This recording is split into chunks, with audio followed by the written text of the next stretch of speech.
बुलेटिनमध्ये पाहूयात 25 मिनिटं 50 बातम्या। आमदारांच्या अपात्रतेबाबत विधानसभा अध्यक्षांनी तातडीनं निर्णय घ्यावा यासाठी ठाकरे गट तसंच शरद पवार गटातर्फे सुप्रीम कोर्टात याचिका दाखल करण्यात आल्या आहेत। या दोन्ही याचिकांवरती आज संयुक्त सुनावणी होणार आहे। आमदार अपात्रता प्रकरणी सुनावणीचं सुधारित वेळापत्रक सर्वोच्च न्यायालयापुढे सादर केलं जाण्याची शक्यता आहे। दसरा मेळाव्याच्या पार्श्वभूमीवर शिवसेनेची आज ठाण्यामध्ये महत्वाची बैठक होणार आहे। ठाण्यातल्या टिपटॉप प्लाझा इथे संध्याकाळी 6 वाजता बैठक होईल। याला शिवसेनेचे सर्व मंत्री, आमदार, खासदार, उपनेते, जिल्हाप्रमुख यांना उपस्थित राहण्याचे निर्देश मुख्यमंत्री एकनाथ शिंदेंनी दिलेत, तर मुख्यमंत्री स्वतः बैठकीला उपस्थित राहून उपस्थितांना मार्गदर्शन करतील। आरक्षणासाठी धनगर समाज आक्रमक झालाय आणि धनगर समाजाच्या आरक्षणासाठी भाजप नेते गोपीचंद पडळकर मैदानात उतरलेत।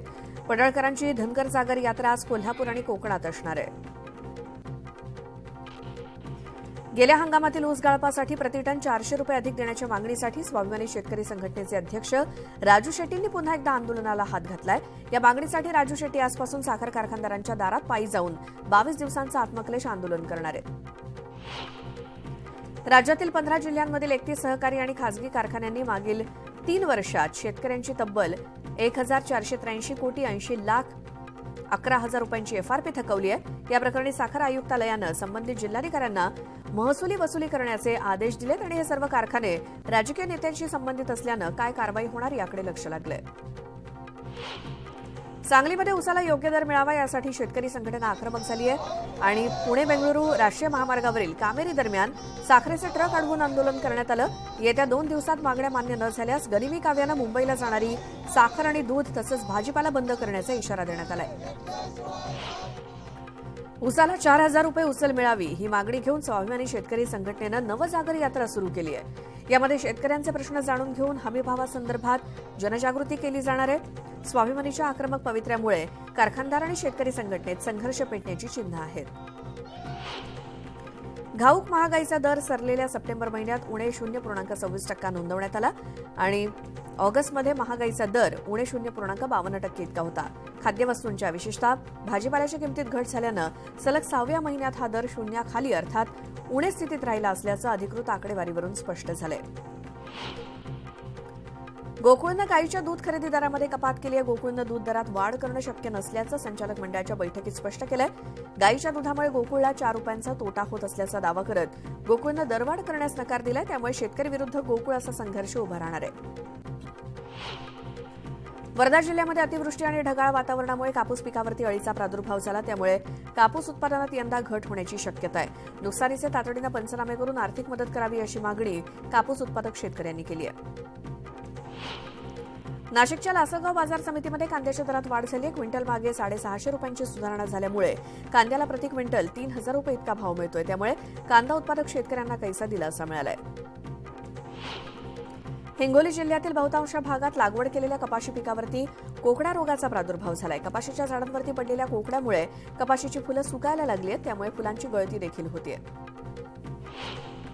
मावळ तालुक्यात नमो शेतकरी सन्मान योजनेसाठी अर्ज करण्यासाठी शेतकऱ्यांची ई-सेवा केंद्रावरती गर्दी होऊ लागली आहे। या योजनेअंतर्गत शेतकऱ्यांना शेतीसाठी वर्षाला 6,000 रुपये अनुदान मिळणार असल्यानं शेतकरी वर्गात आनंदाचं वातावरण आहे। मावळ तालुक्यात रब्बी हंगामासाठी कृषी विभागाकडून वनराई बंधारे बांधणीच्या कामाला वेग आलाय। महिला कृषी अधिकारी शीतल गिरी यांनी देखील शेतकऱ्यांसोबत श्रमदान केलं आणि या बंधाऱ्यावरती बेडसे गावातील 40 ते 45 एकर रब्बीची जमीन भिजणार असून ज्वारी, बाजरीसह हिरव्या पालेभाज्या सुद्धा फुलणार आहेत।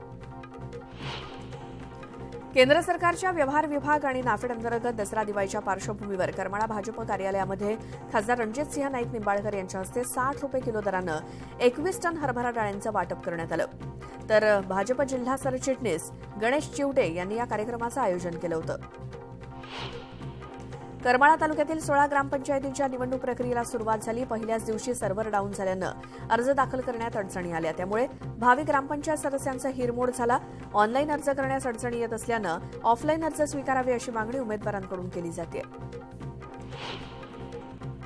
शाळांमधून उत्पन्न मिळत नाही, मात्र दारूची दुकानं वाढली तर उत्पन्न वाढेल, त्यामुळे शाळा बंद करून दारूचं दुकान सुरू करा असे निर्णय शासनाकडून घेतले जात आहेत। हे आपलं दुर्दैव आहे असा घणाघात रोहिणी खडसे यांनी सरकारवरती केला। जळगावातील आदिवासी कोळी समाजाच्या मागण्यांसाठी जिल्हाधिकारी कार्यालयावरती थाळीनाद मोर्चा काढण्यात आला। या मोर्चामध्ये विद्यार्थी, महिला यांच्यासोबतच मोठ्या संख्येने आदिवासी कोळी समाज सुद्धा सहभागी झाला। शासकीय शाळांचं खासगीकरण तसंच कंत्राटी करण्याच्या शासन निर्णयावरून जळगावात शिक्षक संघटना आक्रमक झाल्यात। शिक्षक संघटनांकडून शासनाच्या निर्णयाची होळी करत तीव्र शब्दात निषेध व्यक्त करण्यात आला। वर्ध्याच्या आर्वी विधानसभा मतदारसंघामध्ये औद्योगिक वसाहत निर्माण केली जाणार आहे, यासाठी राज्य सरकारनं मंजुरी दिली आहे। आर्वीमध्ये 67.89 हेक्टरवरती औद्योगिक वसाहत निर्माण होणार असल्यामुळे रोजगाराचं साधन उपलब्ध होणार आहे। गडचिरोलीच्या कोरचे तालुक्यातील चरवीदंड जिल्हा परिषद शाळेमध्ये एका शिक्षकानं स्वतःच्या जागी बनावट शिक्षकाची नियुक्ती केल्याचा प्रकार उघडकीस आलाय। सुशील आडकिने असे या शिक्षकाचं नाव असून जिल्हा परिषदेच्या मुख्य कार्यकारी अधिकाऱ्यांनी त्याला निलंबित केलं। मुंबईसह कोकण मराठवाड्यात ऑक्टोबर हीट वाढणार आहे। येत्या 48 तासात मुंबईसह कोकण मराठवाड्यात पारा 2 ते 3 अंशांनी वाढण्याची शक्यता हवामान विभागानं वर्तवली आहे। त्यामुळे नागरिकांनी काळजी घ्यावी, गरज असेल तरच बाहेर पडावं असं आवाहन केलंय। तापमानाच्या पाऱ्याचा चढत्या आलेखामुळे मुंबई बाहेर वीज पुरवठा करणाऱ्या महावितरणच्या ग्राहकांकडून सोमवारी 25,209 मेगावॅट इतकी विक्रमी वीज मागणी नोंदवली गेली। ही मागणी पूर्ण करताना जवळपास 9,900 मेगावॅट वीज महावितरणला बाहेरून खरेदी करावी लागली। जळगावातील अमळनेर इथे होणाऱ्या 97व्या अखिल भारतीय मराठी साहित्य संमेलनाची तयारी सुरू झाली आहे। संमेलनाचे नियोजित अध्यक्ष डॉक्टर रवींद्र शोभणे यांनी संमेलनाच्या तयारीचा आढावा घेतला। 2, 3 आणि 4 फेब्रुवारीला प्रताप महाविद्यालयामध्ये साहित्य संमेलन होणार आहे। पुणे जिल्ह्यातील खेड तालुक्यात रिंग रोडसाठी जमीन संपादित करण्याला शेतकऱ्यांनी विरोध केला। यासाठी शेतकऱ्यांचं आमरण उपोषण सुरू आहे। रिंग रोडला आमचा विरोध नाही, मात्र कष्टानं जपलेली जमीन कवडीमोल किमतीनं देणार नाही असा पवित्रा शेतकऱ्यांनी घेतलाय। बागायत जिरायत असा भेदभाव न करता जमिनीला 5 पट मोबदला देण्याची मागणी त्यांनी केली। मुक्ताईनगर बोदवड महामार्गावरती नाडगाव इथे रेल्वे उड्डाणपुलाचं बांधकाम 3 महिन्यापूर्वीच पूर्ण झालं होतं, मात्र या पुलाचं काम निकृष्ट दर्जाचं झाल्याचा आरोप करण्यात येतो। यावरती कारवाईच्या मागणीसाठी लोटांगण आंदोलन करण्यात आलं।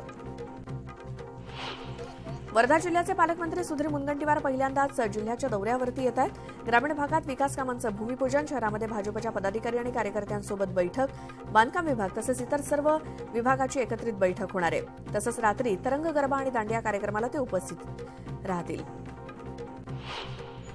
वर्ध्यामध्ये ऑक्टोबर हिटनं सामान्य नागरिक त्रस्त झालाय। अचानक बदललेल्या वातावरणामुळे रुग्णसंख्या वाढत असल्यानं सरकारनं मोफत आरोग्य सुविधा जाहीर केल्यानं ताप, सर्दी, खोकल्याचे रुग्ण जिल्हा सामान्य रुग्णालयात रांगा लावत आहेत। त्यामुळे ओपीडी आता 2 ते 2.5 हजारांहून अधिकपर्यंत पोहोचली आहे।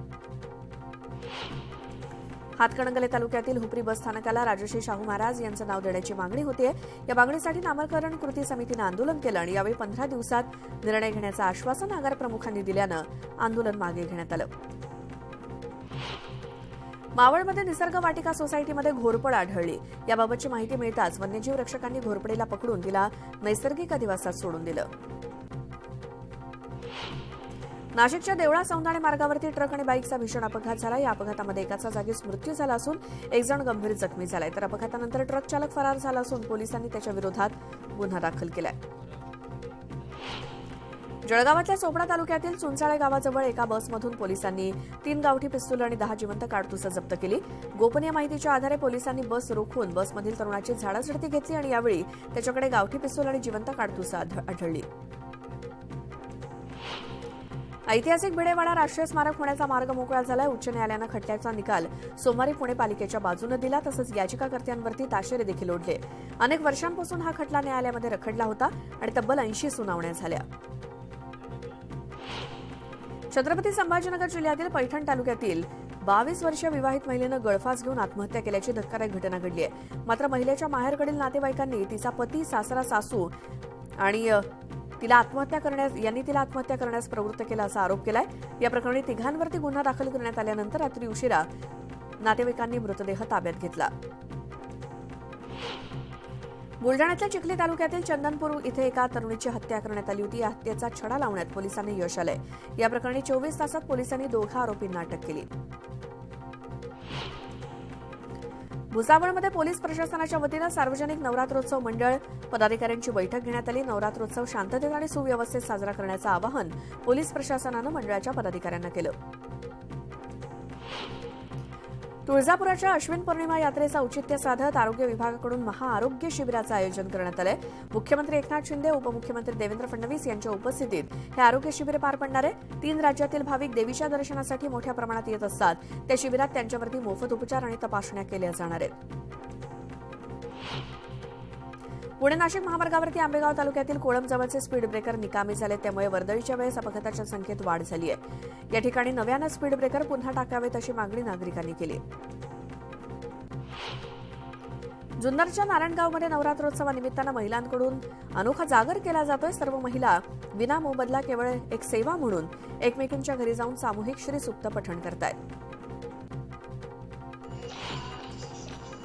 धूळ नियंत्रित करण्यासाठी महापालिका आयुक्त इक्बाल सिंह चहल यांच्या आदेशानंतर फेब्रुवारी 2023 मध्ये 7 कलमी कार्यक्रम जाहीर केला गेला. 9 महिने रखडलेलं काम मार्गी लावण्याची जबाबदारी काही दिवसांपूर्वी आलेल्या अतिरिक्त आयुक्त अश्विनी जोशी यांच्याकडे आली आहे आणि त्यांनीच आता पुढाकार घेऊन कामाला वेग द्यायला सुरुवात केली आहे. 14 ते 17 ऑक्टोबर दरम्यान देशाचे पंतप्रधान नरेंद्र मोदी यांच्या हस्ते बहुचर्चित नवी मुंबई मेट्रो रेल्वेचं उद्घाटन होईल अशी चर्चा होती. मात्र आता 26 ऑक्टोबर ही नवीन तारीख सरकारी प्रशासनाच्या अधिकाऱ्यांच्या समोर आली आहे. 26 ऑक्टोबरला पंतप्रधान मोदी हे नवी मुंबई आंतरराष्ट्रीय विमानतळाचं काम सुरू असलेल्या ठिकाणी महिला सक्षमीकरणाच्या कार्यक्रमासाठी थेट येणार आहेत. मागील अनेक महिन्यांपासून उत्तर प्रदेशमधून फरार असलेल्या आरोपीला पनवेल शहर पोलिसांच्या मदतीनं ताब्यात घेण्यात आलंय. आरोपीची चौकशी केली असता त्यांच्यावर एकूण 33 गुन्हे दाखल असल्याचं उघड झालं असून तर मागील 2 महिन्यांपासून ओळख लपवून नवी मुंबईमध्ये ओला उबेर चालकाचं काम करत असल्याचं निष्पन्न झालंय. पोलिसांनी त्याला अटक केली असून अधिक तपास सुरू आहे. नवी मुंबईतील दुय्यम निबंधक कार्यालयाला अखेर नवीन जागा मिळाली आहे. जुन्या जागेतील कार्यालयामुळे इथे खरेदी विक्रीसाठी येणाऱ्या नागरिक आणि कर्मचाऱ्यांना अनेक अडचणींचा सामना करावा लागत होता. हे नवीन कार्यालय कोपरखैरणे MIDC परिसरातील इमारतीमध्ये आहे. पेण तालुक्यातील प्रसिद्ध खरोशी येथील केळंबा देवीचं दर्शन करून येत असताना मुंबई गोवा महामार्गावरती भीषण अपघात झाला. चालकाचा गाडीवरचा ताबा सुटल्यानं गाडी विरुद्ध दिशेला जाऊन खोल नाल्यामध्ये कोसळली. यामध्ये दोघांचा जागीच मृत्यू झालाय तर 3 जण गंभीर जखमी झाले असून त्यांच्यावर रुग्णालयात उपचार सुरू आहेत. कांजूरमार्ग डम्पिंग ग्राउंडमधून गेल्या काही महिन्यांपासून कचऱ्याची असह्य दुर्गंधी सुरू झाली आहे. या दुर्गंधीमुळे मुलुंड, भांडूप, कांजूरमार्ग, विक्रोळी, घाटकोपर, चेंबूर, कुर्ला या भागातील नागरिक हैराण झाले. दररोज सुमारे 5000 मेट्रिक टन कचऱ्याची बायोरिएक्टर पद्धतीने विल्हेवाट लावली जाते. या पद्धतीत किमान दुर्गंधी आणि वेगवान विल्हेवाट लावण्यात येत असल्याचा दावा पालिकेनं केला असला तरी प्रत्यक्षात दुर्गंधीची तीव्रता वाढत असल्याचं नागरिकांचं म्हणणं आहे. कांजूरमार्गमधील डम्पिंग ग्राउंडबाबतच्या जनहित याचिकेवरती हायकोर्टात सुनावणी होणार आहे. अनेक वर्ष प्रलंबित असलेल्या याचिकेची सुनावणी अंतिम टप्प्यात आली आहे. जोगेश्वरी विक्रोळी लिंक रस्त्यावरील वाहतूक कोंडीपासून मुक्तता मिळण्यासाठी मेट्रो मार्गिकेच्या निमित्तानं अंधेरी पश्चिम ते पूनमनगर दरम्यान डबल डेकर उड्डाणपूल उभा केला जाणार आहे. यापैकी काही भागातील उड्डाणपूल महापालिकेनं याआधीच उभा केलाय. मात्र या संपूर्ण पट्ट्यातील उड्डाणपुलाची उभारणी आता MMRDA करणार आहे. मुक्ताईनगर तालुक्यातील डॉ. बाबासाहेब आंबेडकर उद्यानासाठी जागा उपलब्ध करून न दिल्यानं ग्रामस्थांनी रास्ता रोको केला. डोलारखेडा ग्रामपंचायतीकडे वारंवार मागणी करून सुद्धा दुर्लक्ष केल्याचा आरोप यावेळी करण्यात आला. दरम्यान BDOंनी 8 दिवसात हा प्रश्न सोडवण्याचं आश्वासन दिलं.